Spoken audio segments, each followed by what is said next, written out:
Olá, meus queridos amigos, daqui a Palmira com vocês, e hoje eu gostaria de falar sobre um tema que na nossa sociedade tem sido tabu, tem sido um tema delicado e é algo que afeta todas as camadas sociais, dos mais pobres, médios aos mais ricos.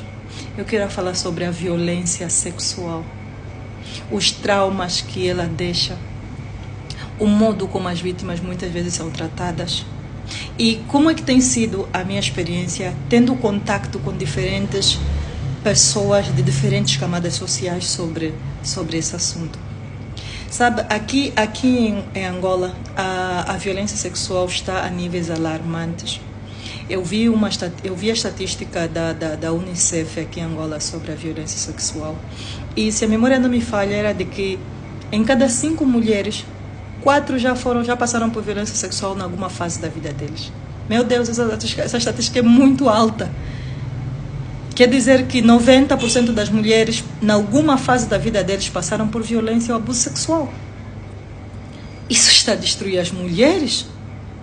Porque a violência sexual é alguma coisa grave que arranca a alma do indivíduo, que deixa marcas, cicatrizes, dores tão profundas que há pessoas que acabam se matando. Isso pode ser meninas e meninos se suicidando.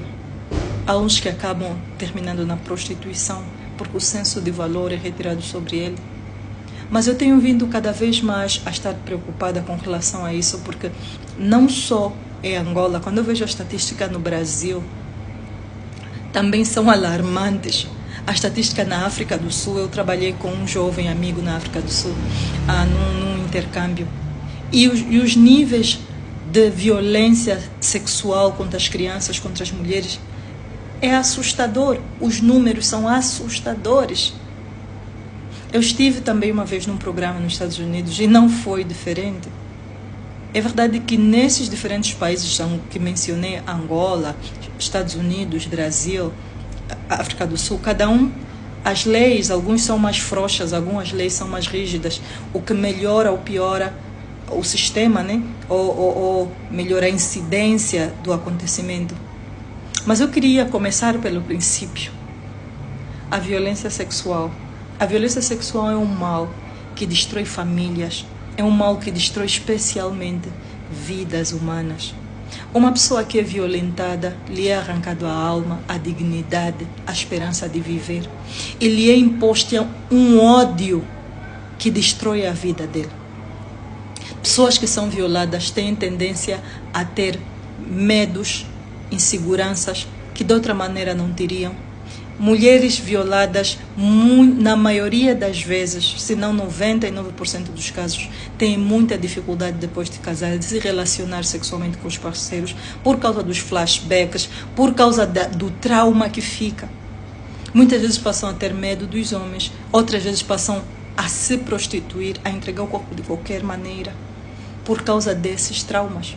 Eu também já tive encontro com muitos homens que também foram violados e é comum entre as vítimas da devastação que a violência sexual traz na vida dessas pessoas.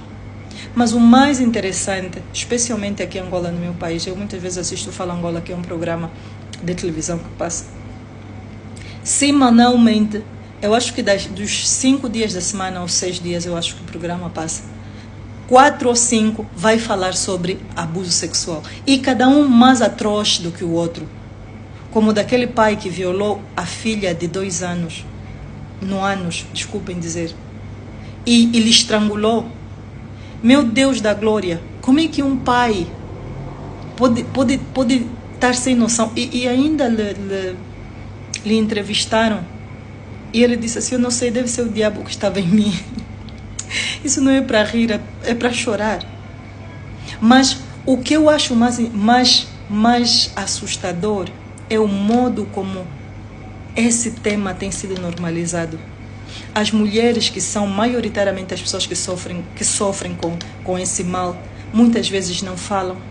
Não falam porque existe um sistema social, um sistema cultural que amordaça as vítimas, faz com que não falem. As famílias muitas vezes são as primeiras a dizerem que isso é uma vergonha. Se você dizer isso, você vai sujar o nome do tio, do irmão, do primo. Outros dizem assim, ninguém mais vai te casar quando souberem que você foi violada, isso e aquilo. Outras vezes as vítimas são descredibilizadas. Eu já acompanhei um caso em que a vítima era uma menor e o polícia lá, o senhorzinho, senhor policial, por favor, os policiais precisam ser treinados para tratarem melhor as vítimas. O polícia a dizer na irmã mais velha que foi lá da queixa, você mesmo é filha ou você é enteada? Estás a ver queixar teu pai, queres destruir a família? O senhor a dizer assim, quando esse pai tinha violado essa menina de apenas 12 anos. Eu vi no outro dia, num programa de televisão, acho que foi no telejornal, uma atividade em que a primeira-dama da República fez parte dessa atividade, que falaram sobre a violência sexual, e ela chorou. Chorou por causa de uma narrativa de que o senhor que havia violado uma menor foi dispensado porque não havia provas suficientes. Não havia provas suficientes como? Se estava lá o corpo de delito. Mas é o modo, o descaso, a banalização desse tema que existe no nosso país. E Deus se entristece muitíssimo com isso. Se entristece muitíssimo. Hoje até eu estava a ler a Bíblia em Juízes, capítulo 17 e até o capítulo 19. E tem lá a história de um profeta que tinha uma esposa, uma concubina, em que essa concubina, ele foi para uma cidade com a sua concubina. Na verdade, estava a voltar para a cidade dele com a concubina, porque a concubina tinha saído de casa, a esposa tinha saído de casa, então ele foi buscar na casa dos pais. E ao voltar, ele passou a noite numa aldeia dos benjamitas, né, da tribo de Benjamim, e o povo de lá, ou melhor, dessa tribo, foram para a porta do Senhor que lhe acolheu para passar a noite e pediram para o homem, o dono de casa, mandar esse levita para fora de casa, porque eles queriam lhe dormir, queriam lhe violar. E o Senhor disse, não, não façam isso com esse homem, eu vou mandar as minhas filhas para fora e a sua serva, para que vocês façam isso. E no final do dia, só a serva desse senhor, ou melhor, só a esposa desse senhor, que é a concubina, é que foi lançada para fora. E a Bíblia diz que ela foi violada a noite inteira e de manhã foi deixada lá quase morta. E, olá querido, foi deixada lá quase morta. E essa história continua de uma maneira atroz. Por quê? Porque esse homem pegou a mulher dele no dia seguinte, quase morta, levou-lhe para casa, pegou numa katana e cortejou-lhe aos pedaços. E cada pedaço ele mandou para cada tribo de Israel. Porque ele estava completamente agastado com aquela situação. E aquilo foi uma coisa tão horrenda aos olhos da tribo de Israel, que todos eles se juntaram num só lugar para poder trazer justiça com relação a esse assunto. É interessante que em outras passagens bíblicas, quando tribos do povo de Israel quisessem atacar uns aos outros, Deus sempre dizia, não façam isso, não façam guerra com os vossos irmãos. Mas nesse especificamente, o povo fez jejum e oração, as outras 11 tribos de Israel fizeram jejum e oração e foram buscar o Senhor se eles deviam atacar.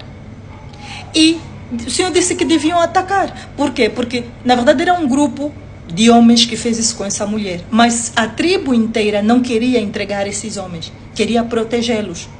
Então, por causa disso, Deus mandou atacar todo mundo. Mandou matar todo mundo. Então, isso me fez entender de que muitas vezes nós ficamos com a ideia de que, Deus... Perdão. Por que Deus não faz nada? Porque... Deus deu livre-arbítrio aos homens. Deus não vai pegar ninguém na mão para não matar. Deus não vai descer e pegar na mão de ninguém para não violar, para não esfaquear. Não vai fazer isso. Por quê? Porque Deus nos deu algo que se chama livre escolha. E Ele não seria Deus se assim não o fizesse. Se Ele nos desse o poder de escolher, ainda fosse Ele que nos segurasse na mão. Então, cada um escolhe fazer o bem ou fazer o mal. E Deus se entristece muitíssimo quando mulheres são violadas, quando crianças são violadas, quando pessoas são violadas. E eu vi nessa história o quanto o Senhor ficou extremamente chateado. Era uma abominação para ele. E aquela tribo de Benjamim quase que desapareceu por causa disso.